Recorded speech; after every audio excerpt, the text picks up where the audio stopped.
Hey guys, this is Locke. In this video, I'm going to be talking about if you should invest in a particular vision card. So this is going to go over a basic guide on what to consider when you want to, decide on pulling it for a vision card or not. This is not going to look at specifically, this week's vision card. This is a generic guide for, all vision cards. And basically, vision cards are something basically about team building, right?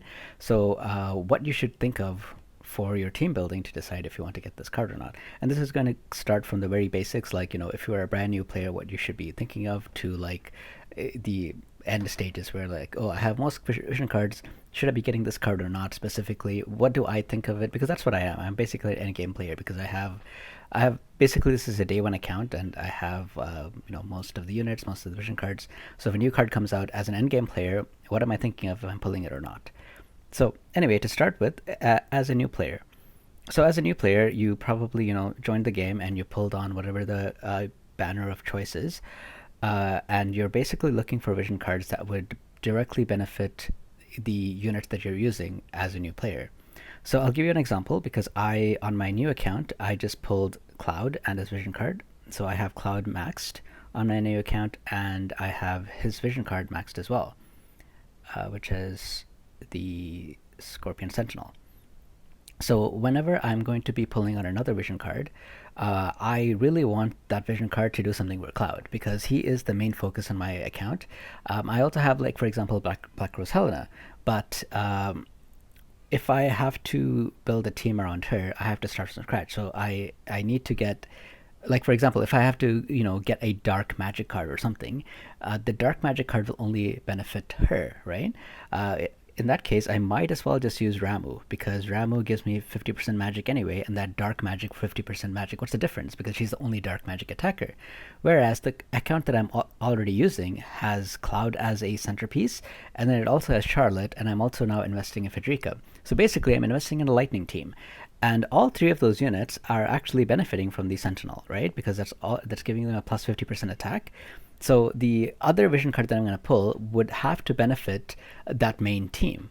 Unless I have, like, say, 40 or 50,000 Vizier saved up, where I can afford to start thinking about a second team. But right now I have less than 10k Vizier, so if I really want to pull for a card, it has to be a card that I'm going to be getting a lot of benefit out of for my main team.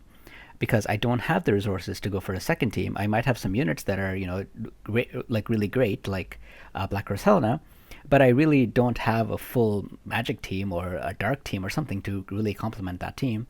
So there's no point in me going for like a 50% dark magic attack because only she'll be using it. And I might as well just, try to go for Ramu.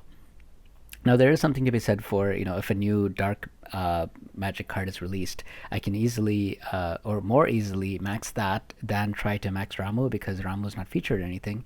So there is that, but I mean, it's your call. Like, if you really think that, you want to focus on a second team and build Helena, build that dark magic for Helena or something. This is just an example, but if you really want to do that, I mean, go for it. If you think that's going to be part of your main second team or something, you can. But the way that I think about it, the way that I would focus on it, is that these cards have to really do something for my main team. So cards that I would invest in is, for example, Federica's Dream, because this would both Cloud under his Ranger sub and Federica can take advantage of this, and also gives them missile resistance of 20% as well for all the lightning units.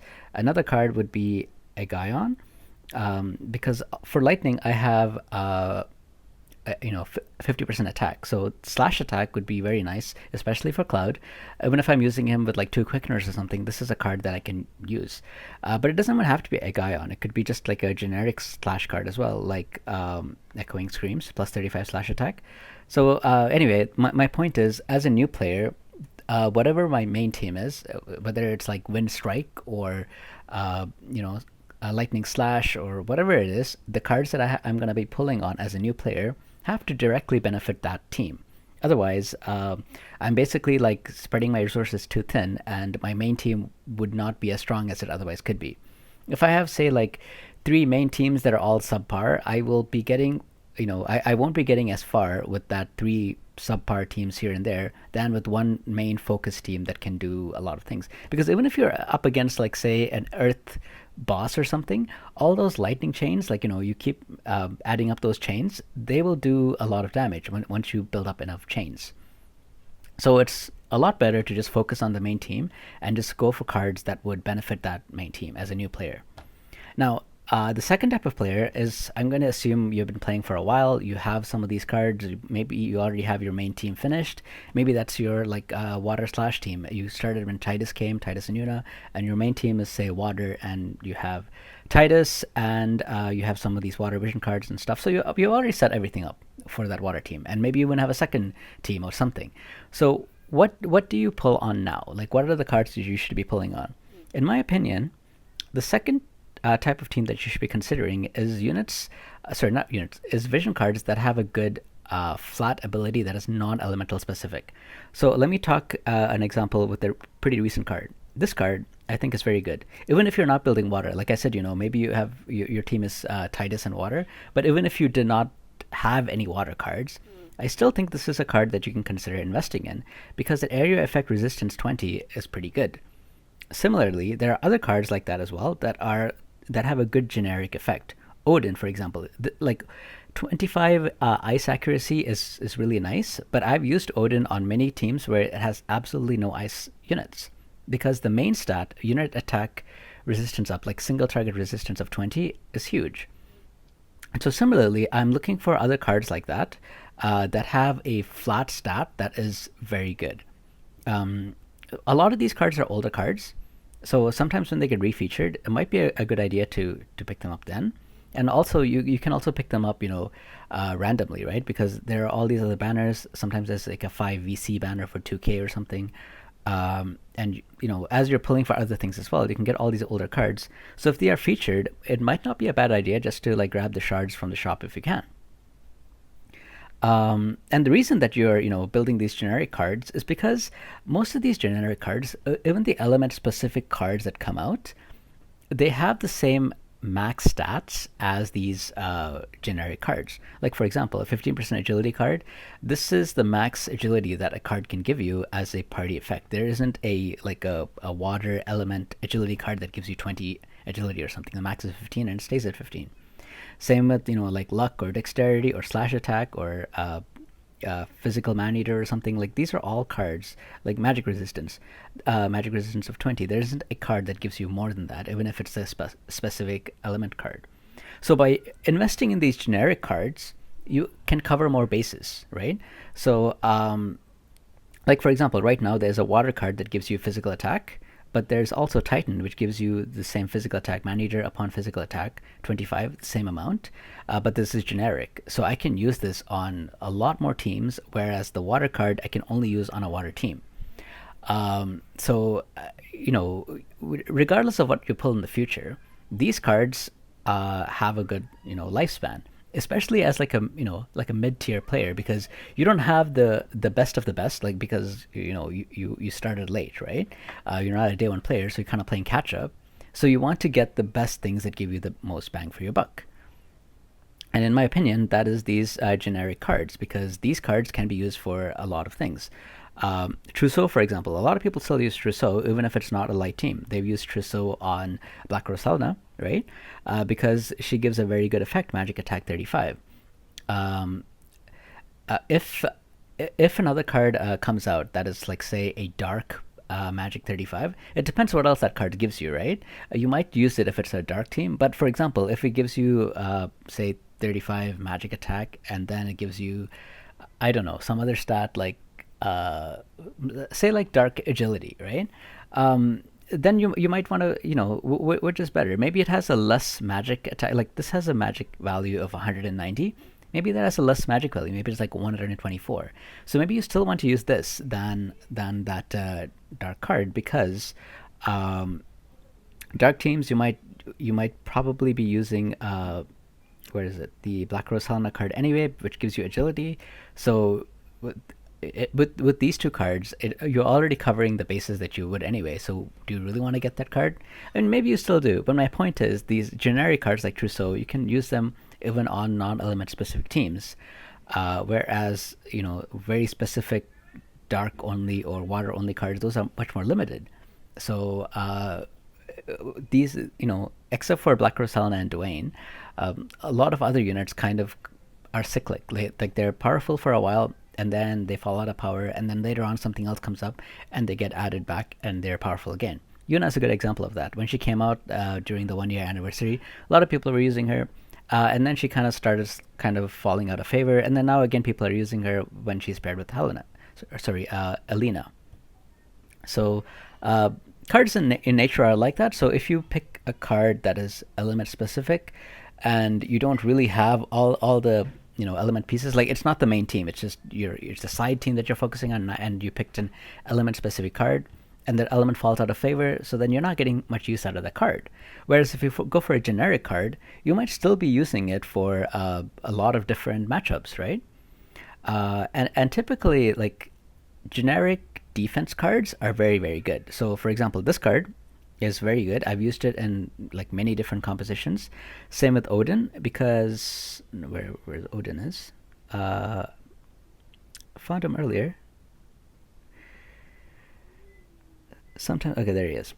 Also very good, because so both of these gives you a flat 20% defense to single target and AoE resistance, and like there isn't too many things that decrease these AoE resist or single target resist. There is a few that have come out, but generally there isn't too many. So these cards are pretty much always good. It just covers all your bases. It can fit on anyone because it just increases your survivability, right? So cards like that are always good. Something like luck card is more niche, because you really just want it for evade or accuracy or something, and it's a lot more niche than something like just broad defense, right? So just keep that in mind. So these are the things that you want to be looking for: generic cards, and then cards that are also like applicable for many use cases. This card, Man Eater upon physical attack, and the other card, Blossoms, which I don't have maxed, so it might take me a bit to find it. This one, a Man Eater upon magical attack up. These two are also very generic cards that work for, like it's just a good card to have if you have mixed type damage. Like if you have the team that I talked about before, where it's like Cloud and Frederica. If I put the Titan card, which gives you physical attack, Man Eater upon physical attack, both Cloud and Frederica would benefit from it. Whereas if I give a Frederica's Dream instead, they only benefit from the missile attack, right? So this card is even more generic than Frederica's Dream or Echoing Screams or something. So these are, in my opinion, cards that are like just good for more generic kind of stuff. So people that are like mid-tier accounts, I think, would benefit from this, because these cards are applicable to so many different units. Like a lot of units, basically at least 50% of the units can take advantage of this, because you're either physical attack or magic attack, right? And same with the Odin and the Holiday Party VCs, because they give you 50% resistance to they give you 20% resistance to at least 50% of the units. They either do a single target attack or they do a area effect attack. So those are the two types of players that I talked about, like beginner type of accounts and then kind of intermediate kind of accounts. And then before I get into the third account, I'm going to go to the very end game account, where it's like people that are just whales. I mean, you guys do what you want, because you basically pull everything, right? And at that point, like, you just want to be a completionist and you want to get everything, go for it. I mean, if that's what you get, if that's the enjoyment that you get by completing everything, then you should do it. And if you also have like an unlimited budget and you want to get everything, yeah, I don't really have advice for you. Just get everything. But if you're like me, where you have most things and you don't really want to pull everything, how do I decide if I'm going to get something very specific or not? Like, for example, how do I decide if I was going to get the Alina card, which is this one, or if I should get... so I got this card for Alina, but I did not get this card. And this card, in my opinion, has a better overall effect than the Alina card, but I still got the Alina card. So how do I make that decision? So for me, um, I look at the type of compositions that I would do, and I can only bring three vision cards when I take them to any kind of PvP. So what kind of which cards would I bring, and does this card have a place there? So that's how I think about it. So if I was gonna bring this team in a PvP scenario, if I was gonna bring Alina in a PvP scenario, who would I pair her with? I would probably pair her with either like a light team, or I would pair her with like a double quicken or like a support team. And I really want Alina to shine because she is capable, like she is there to do a lot of damage. So I want her to do a lot of damage. That's why she's there, right? So under that circumstance, if she's going to be the main damage dealer of the team, and I want her to be in a PvP scenario, I really want her to hit every attack that she makes. So I did not get this card to build an evade team because I typically don't actually play evade anymore. I find them too unreliable and it's just not my style. So I don't go for evade, but I do really like accuracy. So I got the 35% luck card because I looked at this and I said, you know what, like if I was going to bring her, I would want to have one card that's giving her accuracy, whether it's a card like Blades of Grass, which gives accuracy plus 25, or a luck card like this one because that gives generic luck. So when I'm thinking about it, and I said, hey, if I'm going to bring her and I'm going to bring an accuracy card anyway, might as well get this card because not only does it give you, accuracy, but it gives you a bunch of bestowed effect stats. And I really want Alina to do a lot of damage, right? So that's how I decided to get this card for accuracy because I want her to be the main carry of the team that I'm building, and I can't afford for her to miss her attacks because then I usually lose if I miss attacks. So I really want her accuracy to be high. And with that in mind, I decided that I really needed to get this card to really make use of Alina. I had a similar predicament actually with the Dark team as well, because before I would build teams like Dwayne. So I would build something like Dwayne and Venera and some other support unit, maybe like Phoebe. And for the vision cards, like I had good cards for Dwayne. I had a card like this that would this is a dark slash attack, so both Dwayne and Venera would benefit from this. But now I would run into sometimes into issues of accuracy, and I did not have Maidens of the Roses for a long time, and Maidens of the Roses actually increases luck, which would really benefit Venera, but I really wanted this card for the accuracy. So as soon as I pulled it actually like a week or so ago. I converted all the shards from the mock shop into Maidens of the Roses and maxed it as soon as possible because I really wanted to continue playing dark teams in the future as well, and I still wanted to land hits that are not guaranteed. And so I really need an accuracy card of some kind, and this paired with the Black Rosalna card means that I have enough accuracy and luck to basically hit evade all the time. Like if I put something like an Alex ring or a miniature, I think my accuracy would be very close to 100, if not 100, right? So like I'm building these cards, like the luck card specifically, because I'm looking at it and I'm saying, you know what, I'm probably going to play this specific team and I want them to be accurate. So the water vision card passed by with what is it? Lara Croft, which also has a luck effect, right? When you max it, it gives you luck up. But I'm probably not going to play water as a main carry. Like there would be very few circumstances where I would bring a water unit as the main carry of my team. So I don't need that unit to be accurate. And so if I'm never gonna really bring a water main unit carry, I don't really care about the water's accuracy because I would probably never bring this in a PvP scenario. So therefore, I didn't max this. I mean, I had a lot of shards already, but I didn't get the 105 needed to max it. Everything else I got was for free. I got from pulls, or the card was given to us for free anyway, and we got a bunch of shards from all over the place. So all the Awakening that I have, Awakening 3, everything was given to me for free.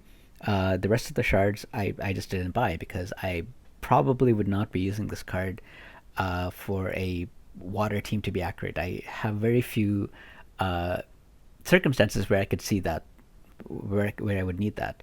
So if I really needed a water team for some kind of PvE scenario, and I need this team to hit, I would probably bring the generic cards like Blades of Grass that I talked about earlier, if I can find it. Uh, Here. So this is a generic accuracy card, plus 25 accuracy for the whole party. And if I'm still missing, I would probably also bring this card, a generic luck card, 35% luck, and I would bring some other water damage card, maybe something like Siren, so water attack up, and I would bring the 2 accuracy cards as I needed, but they're generic accuracy cards because I can't think of a team where I would just want the water units only, because I probably wouldn't bring it to like PvP scenarios. And I'm thinking about, say, live PvP, right? But this is my thought process basically. Like, think of the units that I want to bring. I showed you an example, this one. So think of a unit, a team that I want to bring, and then think of the vision cards. Like, I would really want to bring, probably this vision card. I would probably want to bring the damage dealing cards for Alina, which is Ramza. It gives you plus 35, light slash attack, and Bahamut, which gives you magic 50%, and also gives you single target resisted of 20. So those two are like cards that I would probably always want to bring if I'm bringing Alina. So what's the third card going to be? I would really want that card to be an accuracy card. So if I'm not bringing this card, I would probably have to bring Blades of Grass, or I would have to bring some kind of luck card or something else that contributes to accuracy. Maybe something like Egaion, because it gives you slash attack and accuracy. But then, I mean, I'm already getting 35 slash attack from this anyway. So again, the most logical choice for a team that's based on Alina, where I have 3 units, is this one. So that's why I said, when I saw this card, I'm like, yeah, I'm going to get it for the accuracy. So that was my thought process to get this card. Now, if I look at the card that's on display right now, the water card, it's a very good card, to be honest. Like, if I look at all the stats, it gives you water man-eater upon physical attack, it gives you accuracy, and it gives you unit resistance, which is basically the Odin effect. But this is only for water units. And again, as I said, I'm probably not going to play water units. I used to when I was, when this account was much older. Like, I really used to enjoy using Glashella and Eldira and Winter Victoria. But for the foreseeable future, especially in like class match, I don't see myself playing these because they're just too easily taken up by Frederica. And so if I'm not going to be playing those cards, if I'm not going to be playing these units, especially as a carry of the team, I might use Aerith as a support or something, or I might use Miranda again as a support. But if I'm not going to use them as a carry, then I don't really need this specific water card, right? So that's the reason why I decided to skip it. It is a very good card. I mean, if I'm bringing a water team, this is probably one of the best cards for that water team. It's just, personally, I don't see myself bringing a water team. So that's why I'm not building it. If ever I happen to need a water team for, again, like PvE scenarios, maybe a particular stage on the tower, I would probably just find a way to build these effects with the generic cards. So that's how I think about it. I hope that gives you some ideas. Because I mean, I hear all the time, especially on Reddit, like people are like, "Hey, should I pull for this card or should I not?" And it's always very specific, right? And to be honest, I mean, to answer that question, really comes down to what units do you have, right? And so every time, whenever someone asks that question, it's like, well, what are the units you have? Then you have to explain all the units, you have to list it out, and it's a back and forth discussion. And so I thought I would give out some generic advice, so maybe you can just take a look at it for yourself and see, would I be playing this team often, if at all, and where would I be playing it? Would I be playing it in PvE or PvP? Is it better to have those 2 or 3 combined effects on a particular water elemental card? Like, would I be taking enough use of it?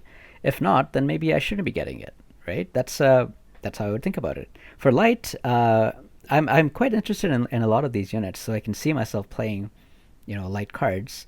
So that's why I really wanted to get that luck card, because luck is something that isn't a main stat in my opinion. It's good for accuracy and evade, and most people think of luck as evade. They're like, well, I want really high luck for evade. I think of it as accuracy, because for me, I just want my units to hit. So I'm more of an offensive driven player than playing defense. So That's why I decided, I really want that luck card because even in the future, I'm probably going to have units where I want this light unit to be the main carry of my team, and I want that team to, I want that unit to be as accurate as possible.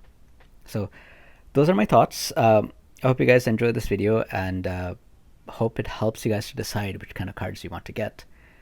But anyway, that's it for me. That's my thoughts on the subject. So if you, I guess, have more questions or still can't decide, or if you still want specific help, or like these are all the units that I have, should I get this card or not? Yeah, you can still feel free to leave a comment, and I'll do my best to help you. But I still hope this video kind of helped you at least start thinking about what kind of cards should I be investing in. Anyway, that's it for me. So I hope you guys enjoyed this video, and I hope to see you guys next time. Take care now.